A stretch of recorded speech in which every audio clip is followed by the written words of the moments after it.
La reunión.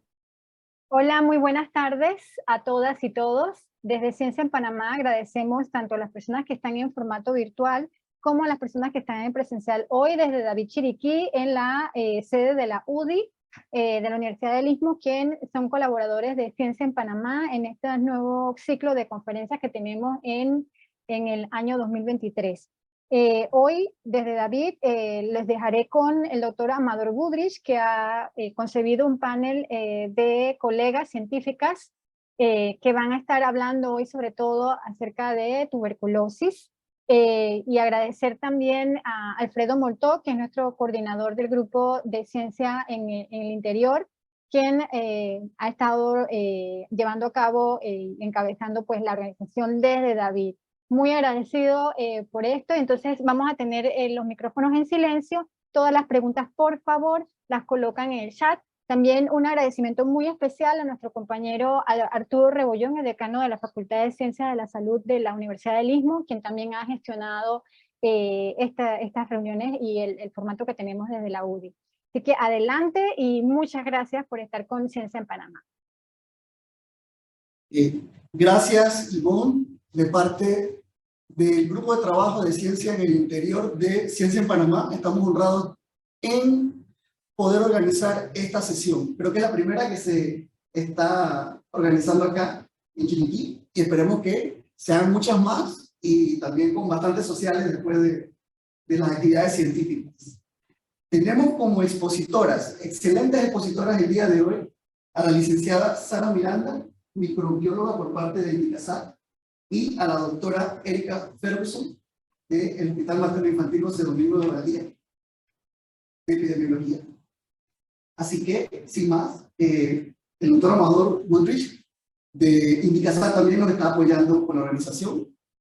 Vamos a pasar a compartir pantalla y empezamos con la sesión. Gracias, doctor Alfredo. Si me permiten compartir pantalla, en la tarde de hoy, pues queremos hacer honor a lo que estamos celebrando en esta semana, que tiene que ver con el mensaje de la Semana de la Niña y la Ciencia. ¿Pueden ver mi pantalla? ¿Se puede ver la pantalla? Sí, se ve. Muy bien. Sí, muchas gracias. Bienvenidos. Estamos en la Semana de la Niña y la Ciencia y entonces cuando vimos el diseño de este evento queríamos resaltar estudios que se han hecho de tuberculosis en Panamá, pero también resaltar que la mujer y la niña, y en este caso dos mujeres científicas, están realizando investigaciones sobre tuberculosis en la provincia de Chiriquí y pues hoy vamos a tener un despliegue de lo que se conoce de la tuberculosis acá, pero antes obviamente ustedes saben nuestro grupo de investigación en tuberculosis en INDICASAT está haciendo algunas investigaciones, hoy vamos a ver algo de eso. Y esto ocurre porque, bueno, el doctor Mucharaf, quizás un poco para recordar por qué nos interesa este tema, una revisión que hizo Mucharaf en el 14, marcó a Panamá como el país que tenía la más alta tasa de mortalidad por tuberculosis de Centroamérica. Ustedes ven aquí varios países de la región. Esto lo logramos disminuir en el 16, 17 y 18. Hay que hacer este estudio nuevamente, pero todavía no lo hemos bajado hasta el nivel de Salvador y Costa Rica. Entonces hay mucho por hacer. Los pacientes se nos están muriendo de tuberculosis, doctora. Así que vamos a ver qué nos dicen acá. ¿Qué hemos hecho desde INDICASAT? Bueno, hemos estado estudiando principalmente la genética bacteriana. Esta es una bacteria que se transmite por el aire, es el Mycobacterium tuberculosis, y primero hemos querido tratar de entender qué pasa con esta bacteria. Un estudio inicial, pues, que nos ayudó la Magister Licia Zambrano, ella se enfocó en el hospital, del complejo hospitalario de la ciudad capital. Ella estuvo genotipificando las bacterias que circulaban en ese hospital, que son bacterias principalmente de la ciudad, del área metropolitana. Y aquí quiero traer a su atención, pues, que en la ciudad capital, pues, tiene una alta, digamos, diversidad. No hay un linaje principal que está ya, digamos, afectando la capital, Pero sí quiero resaltar que, por ejemplo, miren este nombre Beijing, ustedes se les va a recordar más adelante, no hay vía mucho en el área metropolitana. Luego, con Samantha Rosas, durante su tesis de maestría, también estuvimos haciendo un trabajo para estudiar las bacterias multidrogo resistentes, y Samantha utilizó 3 metodologías, 2 basadas en PCR y una basada en anticones, conocida como el poligotipo. ¿Y qué ustedes ven aquí? ¿Ven? Totalmente idénticas. O sea, en el caso del multidrogo resistente, pues no hay diferencias, es una expansión clonal. El Borja también describió eso en cepas multidrogo resistentes. Entonces, de estos 2 estudios entendemos, hay alta diversidad en el área metropolitana, y en el caso de multidrogo resistente se transmiten muy fácilmente, y aquí lo vemos en este estudio. Y luego, no conforme con esto, volvimos con Juan Domínguez del Gorgas y le dijimos, bueno, vamos a hacer un análisis de todo lo que está circulando en Panamá. Él tenía una colección de los años 16, 17, 15, por allá, y analizamos todas las cepas que ellos tenían en colección, pero sensibles, no la multidrogo, y encontramos 3 grupos principales: la cepa tipo A, la cepa tipo B y la cepa tipo C, que básicamente son, este grupo es la cepa del linaje Beijing, este es el B, es el linaje Harlem, y el C es el linaje Lam.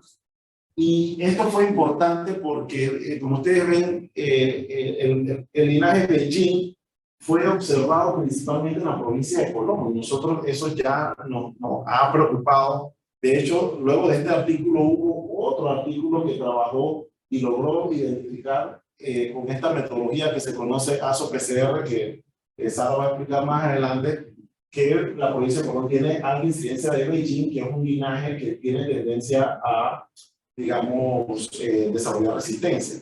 Entonces, con esta herramienta, pues llamamos a Sara y a Sara, necesitamos entender si esto también está ocurriendo en Chiriquí. Ella va a dar los detalles. Lo importante es que en nuestro país, pues, está ocurriendo esto. La bacteria tiene una capacidad de formar estos clústeres, especialmente la Beijing, y nos preocupa, y hemos estado conversando de este trabajo con las autoridades del Ministerio de Salud. Esto en las bacterias sensibles, estos no son multidrogo resistentes, ¿no? Ok, entonces, y luego, bueno, sí, aquí más recientemente, este fue el trabajo que les mencionaba, Dirce nos estuvo ayudando, y también con el doctor Fermín, se ha ido caracterizando lo que es la bacteria, específicamente en la provincia de Colón, y ustedes pueden ver ahí, pues más o menos este estudio inició, ya se publicó, pero tenemos alrededor del 50% de cepas Beijing, comparado a lo que les mostré al principio, donde las áreas metropolitanas solo hay un 2%. Entonces estábamos que, bueno, ¿qué está pasando? Entonces, ahí de que nosotros quisimos venir a la provincia a tratar de entender si esto es lo mismo que ocurre acá, porque esto tiene que ver con las cadenas de transmisión de la bacteria. ¿Ok? Y bueno, yo realmente pudiéramos extendernos más, yo lo voy a dejar hasta aquí, nada más poniendo en perspectiva un trabajo que se hizo a nivel global, donde estuvimos evaluando todos los linajes, y como ustedes ven, el linaje 4, el LAM, es el principal para nuestra región, y el linaje 1, que incluye el linaje Beijing, pues está principalmente enfocado en el área de Asia. Entonces es súper interesante por qué esa bacteria está en Panamá, por qué está en Colón, por qué no está en el área metropolitana. O sea, estamos tratando de discernir eso en nuestro grupo. Y por eso estamos acá en Chiriquí tratando de entenderlo, ¿no? Esto fue un trabajo que también se ha publicado recientemente. Bueno, yo voy a detenerme aquí, obviamente agradecerle a Ciencia en Panamá, pero ahora vamos a ver qué pasó en Chiriquí. Para ello, contamos con el apoyo de la Universidad Autónoma de Chiriquí. Nos aportó un estudiante de tesis en ese momento, hace como 1 año y medio, ahora la licenciada Sara Miranda, y ella le va a presentar lo que ella halló utilizando estas mismas metodologías, pero solo con una colección de cepas de la provincia. Súper interesante. Sara, muchas gracias. Aquí está mi dato de contacto. ¿Te ayudo? Sí. Ok.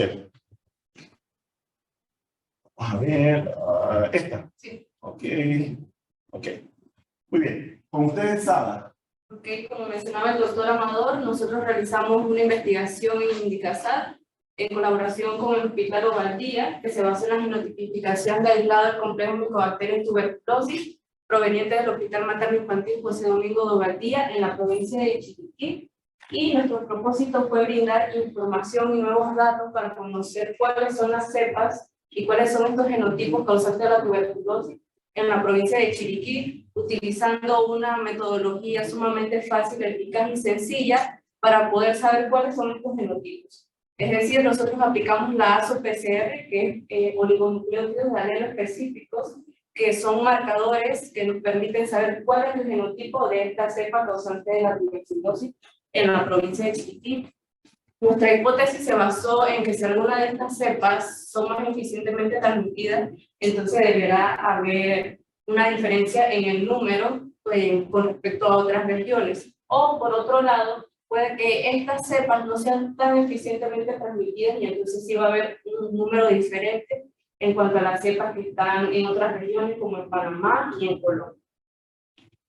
Nuestros objetivos se basó en poder caracterizar los aislados del complejo Mycobacterium tuberculosis mediante un estudio retrospectivo utilizando cepas del año 2017, 2019 y 2021 mediante técnicas moleculares y de genotipificación para así poder identificar cuál es el genotipo que está circulando en la provincia utilizando la ASO-PCR, que es sumamente específica. La metodología fue bastante sencilla. Nosotros identificamos estas cepas con ayuda del Hospital Ovaldía, que nos proporcionó todo el proceso microbiológico donde obtuvimos la cepa y luego fue enviada a Indicasat. Nosotros nos encargamos de todo el proceso de genotipificación. Nosotros extrajimos el ADN, evaluamos su concentración y la calidad. Luego de esto, nosotros aplicamos la ASO-PCR. Como ven, aplicamos 3 ASO-PCR que se basan en 3 clústeres o 3 grupos de cepas. El clúster A para identificar el genotipo Beijing, el clúster B para el genotipo Harlem y el clúster C para el genotipo LA. Dice que no están viendo la presentación. Ok. Ok, entonces hay que ver. New share. Un momento. ¿Pueden ver la presentación? Creo que no. No. Ok, vamos a repetir. Tenemos un poquito de tiempo, así que vamos a... Sí, porque Ahora no sí. lo veo. Ahora proyéctala. Vamos para atrás. Vamos. ¿A dónde se quedaron? Desde el principio. Yo creo que puede, cuando están las cepas, Ok, en la cepa. Ok. Allí. Sí. Así. Esa. Ahí. En esta. Explícalo. Ok, como les mencionaba, nosotros aplicamos 3 ASO-PCR para identificar 3 genotipos. El principal era del clúster A para evaluar si es el genotipo Beijing, el clúster B para el genotipo Harlem y el clúster C que es el genotipo LA, que son genotipos que previamente se han identificado en la provincia de Panamá y en la provincia de Perú. Nuestro propósito era identificar si estos mismos 3 genotipos estaban circulando en la provincia de Chiriquí. Luego realizamos la post-PCR mediante la electroforesis, luego analizamos los fragmentos del resultado de cada una de estas ASO-PCR mediante una lectura de genes para después analizar discriminativamente los resultados. En esta imagen pueden ver más detalladamente, gráficamente, todo lo que nosotros hicimos en el laboratorio. Realizamos la extracción de ADN utilizando enzimas y solventes orgánicos como la lisozima, la proteína sacada, el fenolcloroformo, que nos permiten iniciar la célula y poder separar el ADN y obtener un ADN de alta calidad. Como saben, Mycobacterium tuberculosis es una bacteria sumamente difícil de trabajar por su doble membrana lipídica y que nos tiene una doble protección para separar el ADN. Entonces, con esta técnica nosotros podemos extraer un ADN de alta calidad. Luego realizamos lo que es la ASO-PCR y como ven en la imagen, fue parte del proceso lo que es la electroforesis y la lectura de los genes. Para poder identificar el resultado de los genes nos basamos en la presencia o en la ausencia de nuestra cepa proteína. Si amplificaba aproximadamente con 300 pares de base, identificaba que era un genotipo Beijing. Posteriormente, se amplificaba aproximadamente de 100 a 300 pares de bases, el resultado era una cepa Harlem, y finalmente la cepa C que identificaba el genotipo LAM aplicaba aproximadamente de 300 y 400 pares de bases. Si obteníamos este resultado, quiere decir que estábamos ante la presencia de nuestra cepa problema. Esta metodología se le fue aplicada a 85 cepas de Mycobacterium tuberculosis provenientes del Hospital Materno-Infantil José Domingo de Uruguay, del cual 58 provenían de la provincia de Chiriquí, 12 aislados eran de la comarca Nube Buglé y 9 de Bocas del Toro. Cabe destacar que en la provincia de Chiriquí nosotros pudimos encontrar resistencia a fármacos, incluso multidrogos resistentes. Aquí podrán ver parte del resultado, también el proceso de la cuantificación del ADN. También nosotros almacenamos y conservamos este ADN para futuras investigaciones, para poder seguir con el estudio de la tuberculosis en la provincia de Chiriquí y seguir brindando información. Como les mencionaba, este es el resultado de la ASO-PCR. Es en gente agarosa. Nosotros identificamos mediante un análisis discriminativo qué genotipo es, utilizando estos controles positivos.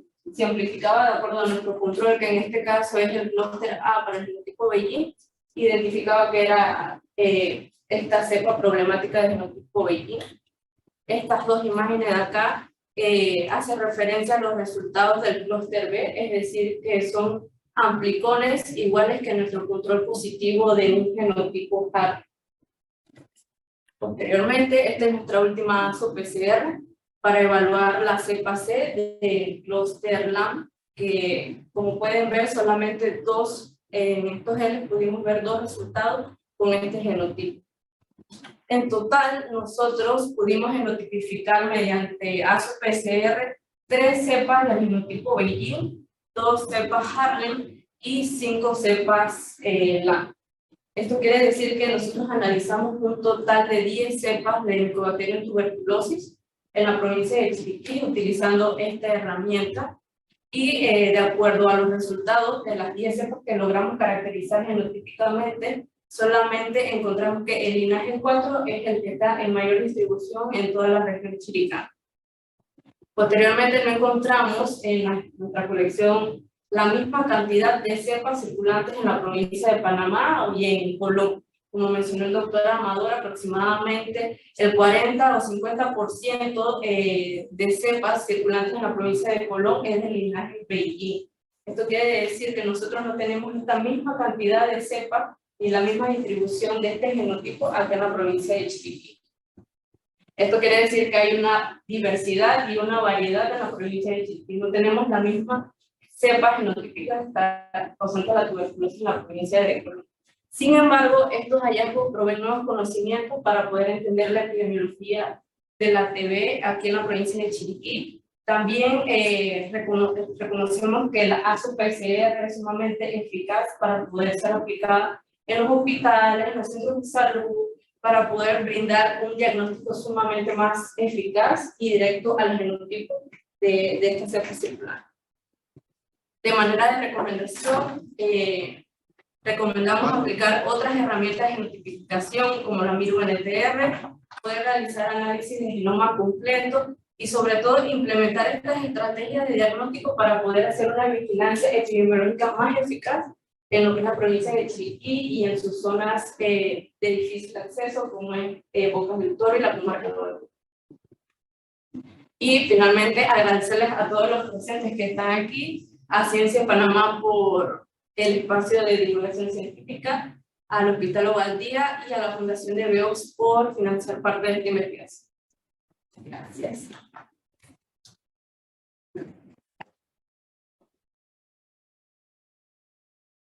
Bien.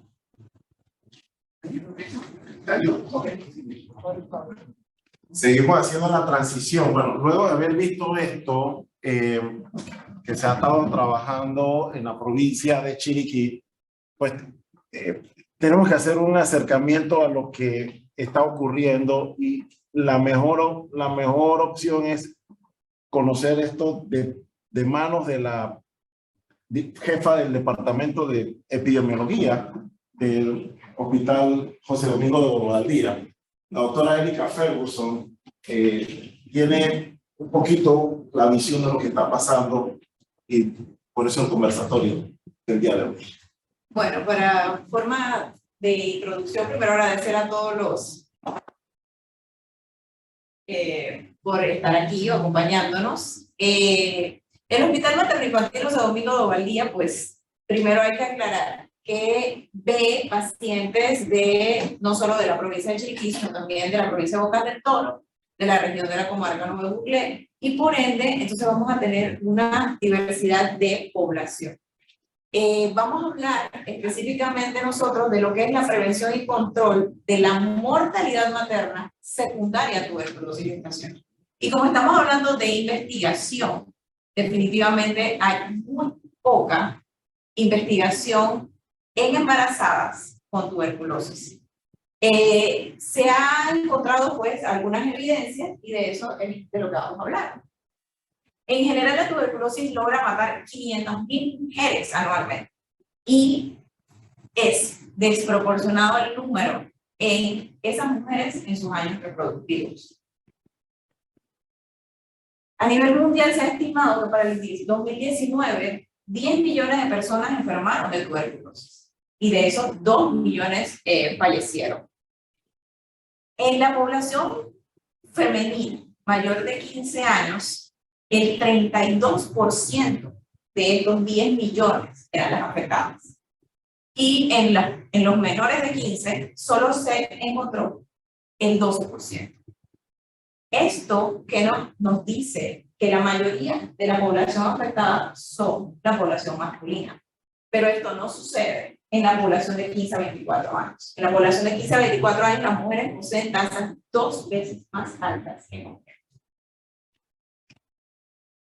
Se ha logrado estudiar que antes pensaban que no era posible, que los cambios inmunológicos que ocurren en la gestación y durante el puerperio incrementan la susceptibilidad de las mujeres a enfermar de tuberculosis y también reactivar una tuberculosis latente que puede estar ahí y que se desarrolla entonces en el momento del embarazo y el puerperio.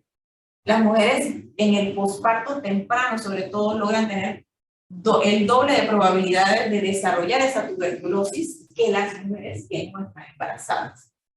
Y es un grave problema el diagnóstico.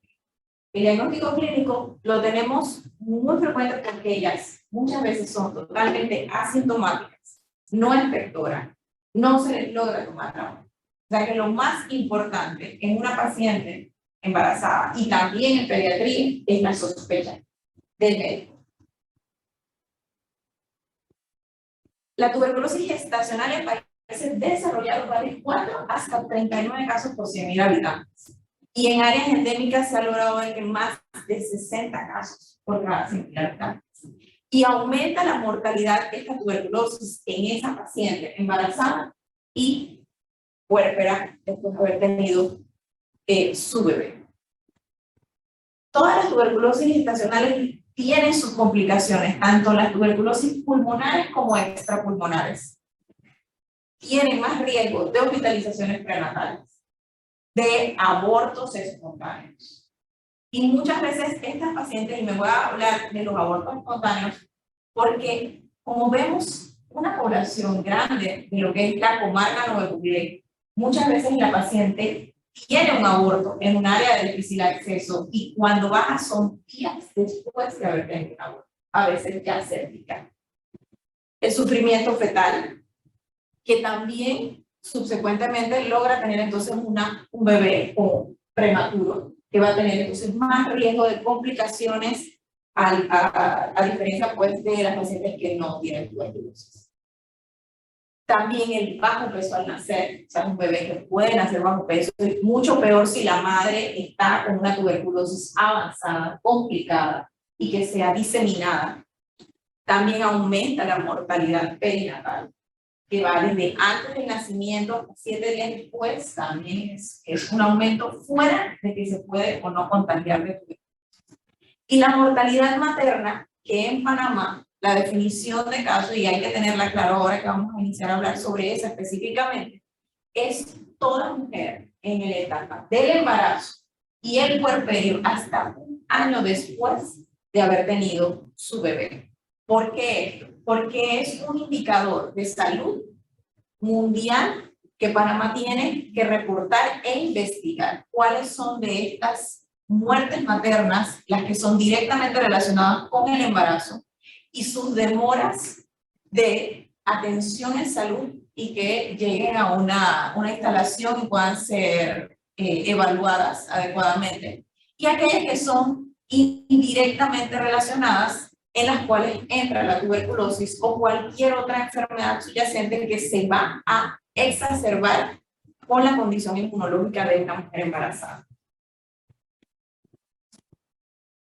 Estos bebés con una tuberculosis neonatal, entonces, que esa es otra de las complicaciones de estas mujeres que van a tener tuberculosis durante el embarazo, no solamente puede transmitirse a través de la sangre durante el embarazo, sino que también en la aspiración de líquido amniótico durante el parto, que van a generar entonces una tuberculosis congénita, pero también tienen el riesgo de que puedan ser contagiados de la madre con las gotitas respiratorias después del parto, si no se ha hecho un diagnóstico y no se ha logrado tomar las medidas de prevención y control.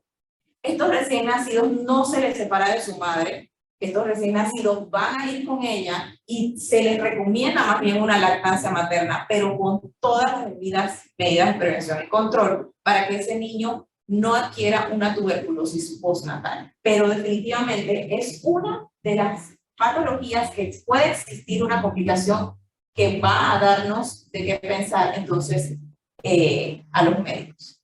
Entonces, cuando la madre desarrolla tuberculosis activa durante el embarazo, hay mayor riesgo de esta tuberculosis congénita, o sea, la que se transmite antes del nacimiento o durante el momento del parto.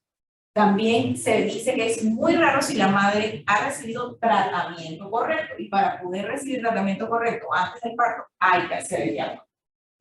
Es excepcional cuando la madre tiene una tuberculosis exclusivamente pulmonar, pero no así cuando esta tuberculosis es diseminada. Cuando es diseminada o está muy avanzada, el riesgo va a aumentar.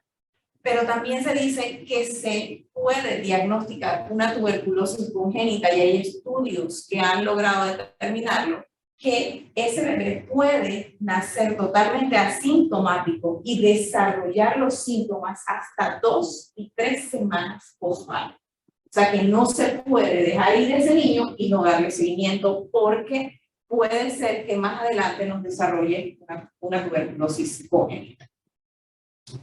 La tasa de transmisión, si bien dijimos que es rara, puede oscilar de 0 hasta el 16% de un recién nacido, pero la mortalidad es de más del 50%. Anualmente hay 267 muertes maternas por cada 100.000 nacidos vivos, lo que es América Latina y el Caribe. Y solo en Panamá, 81 muertes maternas por cada 100.000 nacidos vivos. El 28% de las muertes maternas en Panamá son provocadas por causas indirectas. Y de las causas indirectas, en países endémicos se ha visto que la tuberculosis puede oscilar de 8 hasta el 25%. Como hay pocos estudios, también hay pocos estudios en Panamá no solo sobre tuberculosis, no hay de tuberculosis gestacional. En el Hospital Materno Infantil José Domingo Valdía, los casos y defunciones por tuberculosis desde el 2017 hasta enero del 2023. Y metí enero del 2023, porque desde el 2017 podemos ver la cantidad de casos de tuberculosis diagnosticadas en mujeres embarazadas y su mortalidad. Ya para el 2023, en enero, ya tenemos 2 casos diagnosticados y una defunción. La tasa de letalidad materna específica por tuberculosis es de un 50% en el hospital Domingo Valdía. En el hospital Valdía, como vemos y como ya mencioné, que hablamos de pediatría y mujeres embarazadas en su mayoría, 1 de cada 4 defunciones por tuberculosis es una muerte materna. O sea que los otros 3 son pediátricos. Nosotros tenemos también la dificultad en el diagnóstico. El diagnóstico, ya les decía, en embarazadas es un problema, pero en niños es todavía mayor, porque los niños no expectoran, los resultados salen negativos. Muy pocos cultivos podemos conseguir positivos de estos pacientes. La tasa de muerte materna por causa específica de tuberculosis en el Ovaldía, que tiene alrededor de nacimientos entre 8.000 y hasta 9.000, son 2 muertes maternas por cada 10.000 nacidos. Y la transmisión, que ya hablamos de que es muy rara, la transmisión materno-infantil, haciendo una tuberculosis congénita por año, solo hemos tenido una desde el 2017 hasta el 2023, dando esta transmisión desde 0 hasta el 17%, con una tasa de letalidad neonatal del 5%.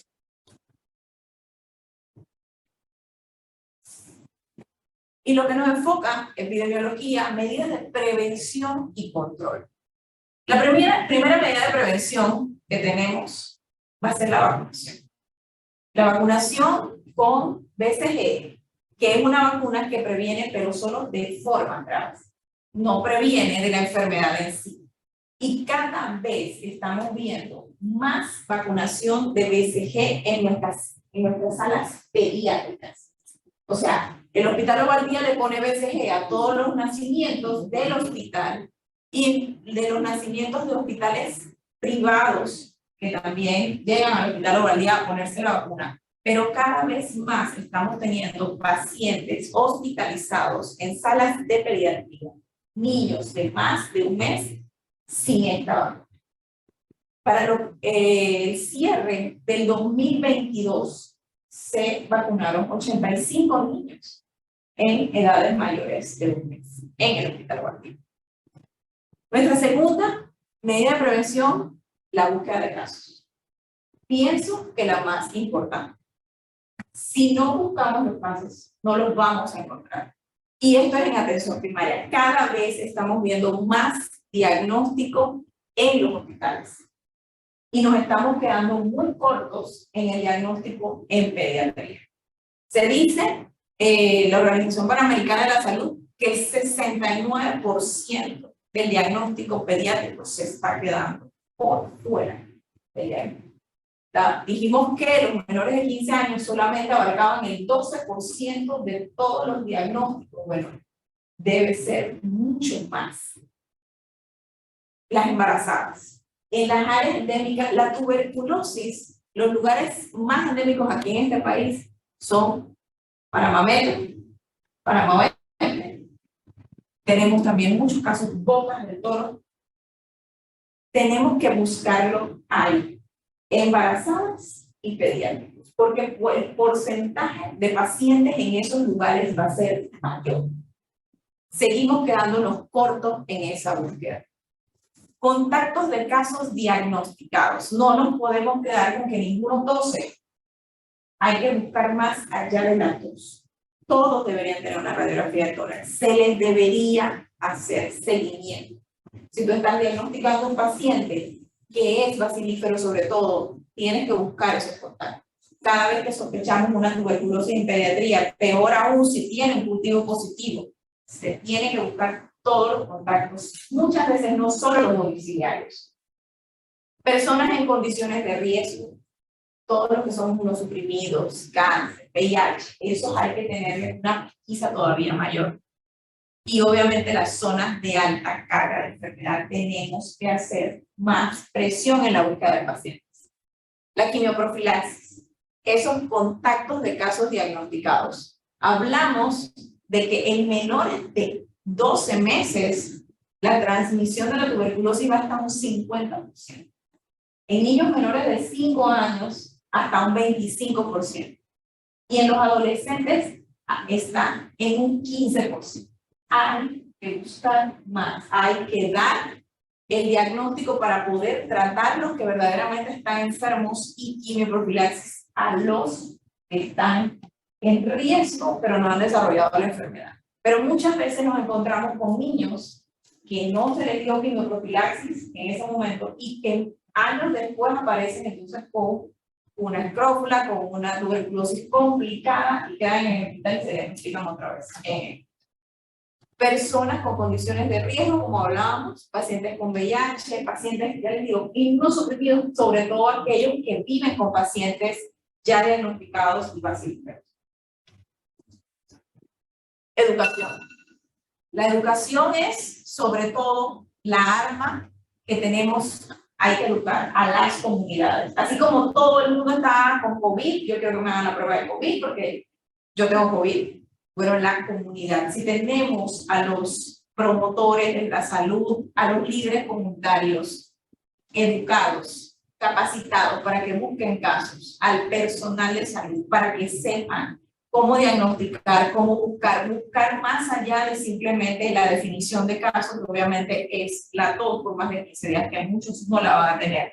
En esas áreas, sobre todo, que hay más riesgo, que hay más endemicidad. Y nos tenemos que ya hacer el chiste que ya no es solamente una enfermedad de la pobreza. Es una enfermedad que tenemos y que estamos en riesgo todos los que estamos teniendo contacto con pacientes que no están diagnosticados. Y obviamente otra vez las personas en condiciones de riesgo también deben saber que están en riesgo de enfermarse de tuberculosis. El seguimiento a los contactos, hacer mayor pruebas diagnósticas que tenemos, ya les digo, esa dificultad con las pruebas diagnósticas que nos vayan a salir positivas es difícil, pero se hace todos los tipos de pruebas, sobre todo en los pacientes cuando llegan a una instalación y sobre todo lo que les decía, la importancia de la sospecha. Si no lo sospechas, no lo vas a poder diagnosticar. El control con un médico, sobre todo lo que les decía, que tienen contacto con bacilíferos, debe ser más frecuente. No es solamente una visita domiciliaria y se desconectaron porque no saben si tosió más. Esas visitas domiciliarias tienen que ser más acuciosas, tienen que aumentar la cantidad de veces que va el personal y evalúa la casa, porque no es nada más preguntar si alguien tose por teléfono, es ver la casa y los factores de riesgo que inciden en esa vivienda y en otras viviendas que a veces los pacientes van a la casa de la abuela, a la casa de una tía, una casa por ahí cerca, porque muchas son familias extendidas que viven en unas casas a los lados. La accesibilidad al tratamiento, tanto para el paciente como para las instalaciones de salud, hay que tenerla más a la mano. Acá tenemos la dificultad que el único lugar donde se hacen papelillos para darle tratamiento a los niños es el Hospital Ovaldía. O sea, al Hospital Ovaldía deben llegar los tratamientos para que se le haga papelillos para después mandarlo a la atención primaria y poderle dar a los pacientes. Eso es una dificultad porque lo retrasa. También el medicamento para los drogoresistentes está centralizado solo en la ciudad capital. Tenemos la dificultad también de que hay que esperar que autoricen, que lo manden para Chiriquí, que después vayan a hacerse papelillos para después ir a hacer la atención primaria. ¿Qué pasa con cuando estaban los cierres de la carretera? Teníamos un paciente, no había manera que llegara, tuvimos que pagar un avión para que pudieran traer un medicamento porque no había manera de pasar el medicamento a Chile. Los retos. Bueno, tenemos un reto fuerte en los resultados del laboratorio.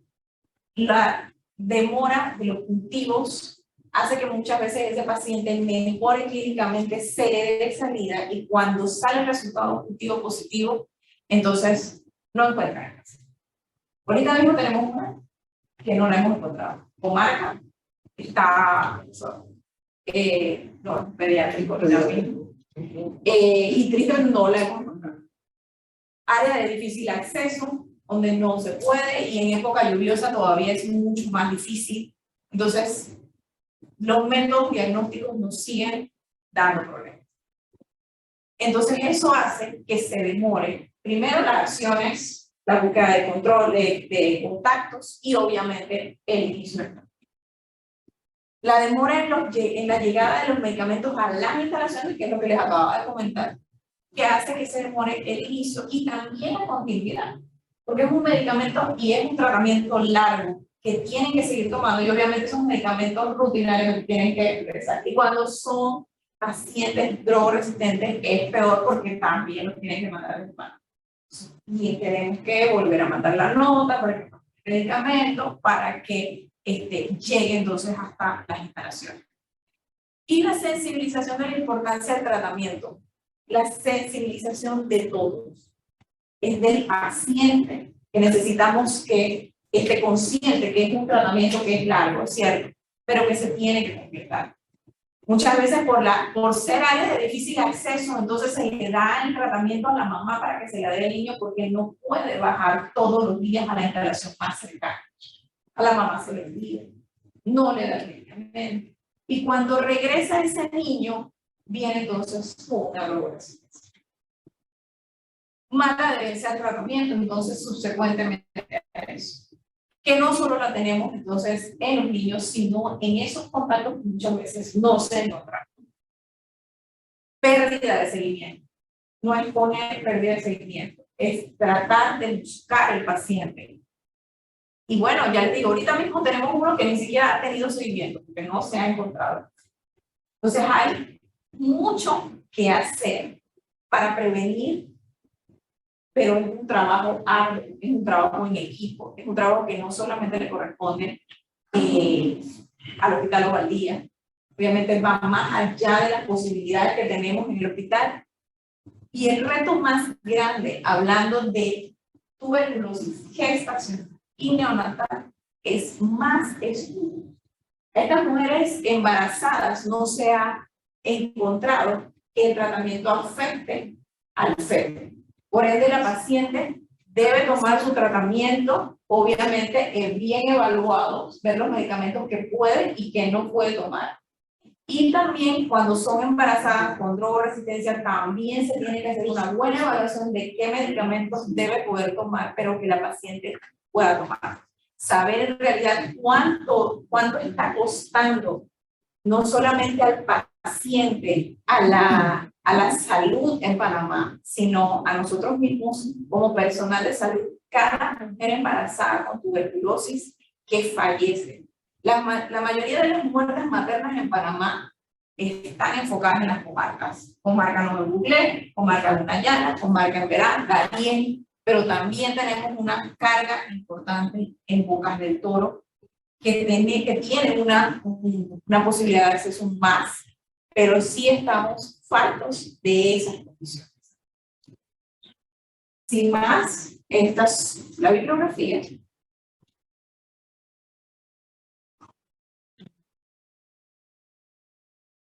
Muchas gracias.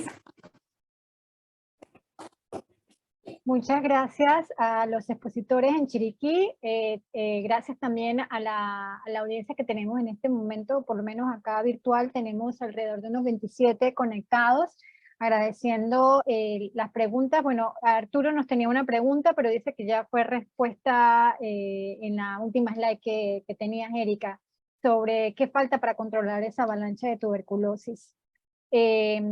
Eso por un lado. Por otro, es de un tono reflexivo, sobre todo esas madres que padecen de tuberculosis, si tienen algún tipo de otro padecimiento, otras infecciones, porque también estamos escuchando de infecciones de transmisión sexual que tienen madres y que obviamente sus hijos también, pasando por el canal del parto, pues se infectan. Entonces, si también ustedes tienen algún tipo de estadística, obviamente ya nos has mostrado el impacto que tiene en los procesos de salud pública, todo esto, la mortalidad infantil, los tratamientos, obviamente lo más importante, cada vida que se pierde no tiene precio. Entonces, si ustedes han encontrado eso del aspecto de investigación. Generalmente, las pacientes que hemos tenido, sí hay una carga de VIH, no es tan alta. En realidad tenemos tuberculosis no asociada a VIH.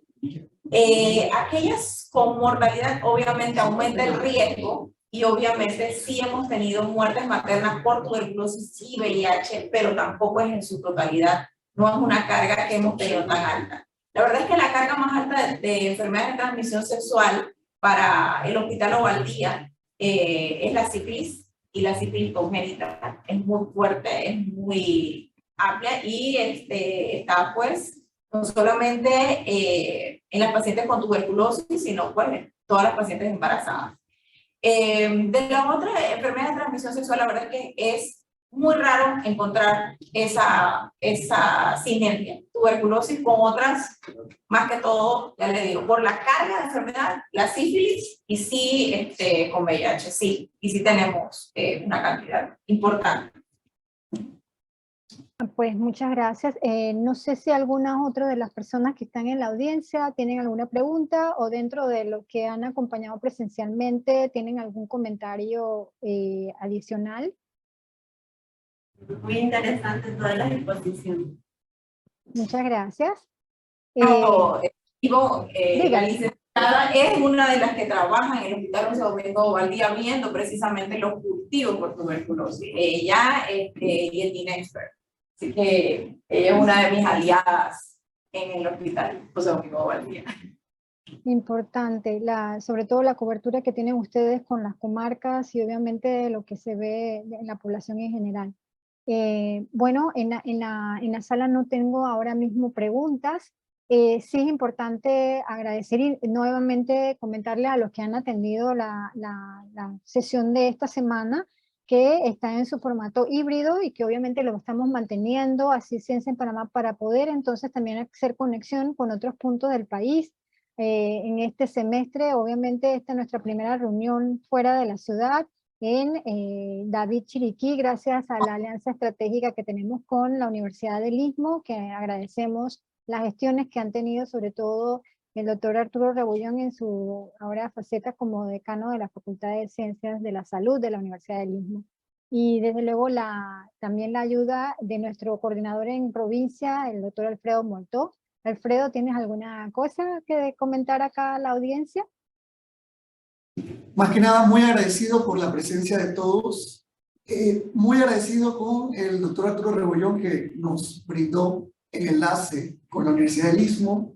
Pienso que podemos tomar el reto de organizar mucho más temas, la realidad de la ciencia y la realidad de lo que necesitamos como país, y nosotros que debemos apoyar en el desarrollo de mejores políticas públicas. Creo que lo podemos hacer muy bien, demostrando cómo hacemos acá investigación, cómo hacemos aplicación de ciencia, cómo nosotros en la parte médica, pues, nos toca atender a estos niños complicados después de que no los encontraron y llegan con una TB benigna.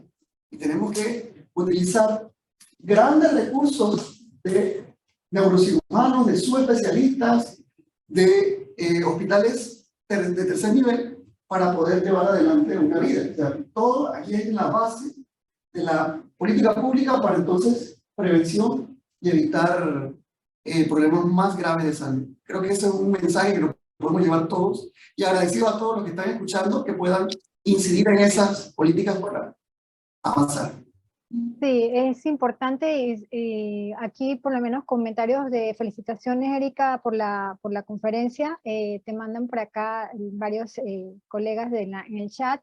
Es importante recordar los objetivos que tiene Ciencia en Panamá, en los que nos hemos sobre todo puesto como estructura, la divulgación científica, que es muy importante para que las personas o la sociedad se apropie del conocimiento que se genera en la sociedad, que generamos desde nuestros diferentes sitios de trabajo, y que no nos quedamos con esos datos, sino que lo ofrecemos a la población. Y cómo se puede hacer y cómo impacta a la población, pues dándolo como evidencia a la propuesta de políticas públicas, a los tomadores de decisiones. Pero ya nosotros, y Ciencia en Panamá está en otro nivel.